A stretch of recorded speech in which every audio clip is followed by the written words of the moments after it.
சிறந்த சிறந்த மொழிகளிலே சிறந்தே பிறந்த மொழியான என் தாய்மொழியை செலுத்தும் என்பதற்கு முதலில் தெரிவித்துக் கொள்கிறேன். அனைவருக்கும் வணக்கம்.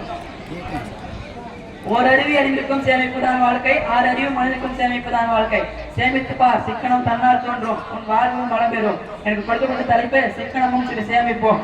சிக்கனம் என்பது வீட்டை காக்கும், சேமிப்பு என்பது நாட்டை காக்கும் என்பதற்காக சிக்கனமும் சேமிப்பும் நம் வாழ்வில் மிக அவசியமாகும். சிக்கனம் இவற்றை கடைபிடிக்க வேண்டியது மிக முக்கியமாகும். சேமிப்பு என்று ஒன்று இருந்தால் தான் எதிர்பாராத பண கஷ்டம் ஏற்படும் போது அவற்றை பூர்த்தி செய்து கொள்ள முடியும். அதை ஒவ்வொரு மனிதனும் வாழ்வில் ஒரு அம்சமாக எண்ண வேண்டும். சிறிதளமோ பல்முத்துவது என்பதற்காக நாம் சேமிக்கும் சிறிய தொகையும் சிறு சிறு தேவைகளை நிவர்த்தி செய்யும். சிறு வயதிலிருந்து சேமிக்க தொடங்கிவிட்டால் எதிர்பாராத சூழ்நிலையில் சுலபமாக சூழ்நிலையை முடித்துவிடலாம். அன்றைய சேமிப்பு இன்றைய பாதுகாப்பு என்று கூறுகிறார்கள். சேமிப்பதற்கு பல வழிகள் உள்ளன. வங்கிகள், அஞ்சலங்கள், சேமிப்பு ஆவணங்கள் போன்ற பல வழிகள் மூலம் பணத்தை சேமிக்கலாம்.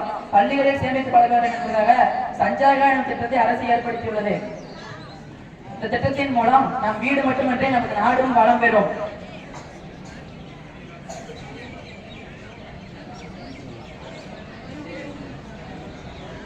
சிக்கனமும் சேமிப்போம் நம் வாழ்க்கை தரத்தை விற்கும் இரு கருவிகளாகும். அக்கருவிகள் சிறுக சிறுக சேமிப்போம், சிக்கனமாய் செலவு செய்வோம், வாழ்வில் வளம் பெறுவோம் என்று கூறி பேசுவாய்க்கு நன்றி தெரிவித்த என் உரையத்துடன் நிறைவு செய்கிறேன். நன்றி.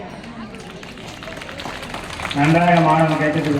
சேர்த்த பணத்தை சிக்கனமா செலவு பண்ண பக்குவமா அம்மா கையில கொடுத்து போடு செலகனே, அவங்க 600 ஆக்கிடுவா செலகனே.